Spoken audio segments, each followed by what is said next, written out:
working with children and people every day. But basically what we do, so you know what it looks like, so we go into schools, we work with all 14 elementary schools in West Vancouver from kindergarten to grade 7. We dabble a little bit in the high schools, but we have a limited amount of time. And what we do is we're a proactive health intervention model, so our health promotion. So what we go in is we educate, we move, we teach, we model, we show, and then we hold hands and we guide children and adults in our settings. Every moment we're with the children in the school. So basically when we come in the fall, we work with over 3,000 children and over 100 teachers and staff, and we assess and observe 5 foundation movement skills: a run, a throw, a kick, a balance, and a hop. That's all we do.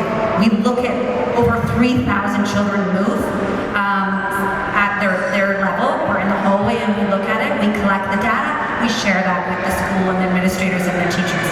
From that data, we then create workshops based on what we find when we see those kids move. We see, okay, we're struggling in these movements and these patterns.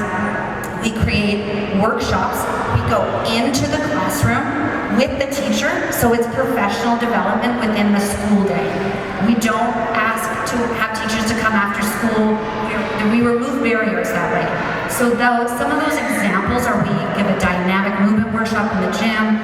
We teach physical literacy tips and tricks in the classroom. We deliver playground game workshops. We deliver brain and body connection workshops, a connection between how movement improves your mental health and physical health and social connections. We bring in brains, we bring in knee joints, we bring in anything we can to teach the why. Thank you to Alex and sharing all of her wisdom. That engages the kids to want to listen. They care about why, and then they're more motivated to want to move.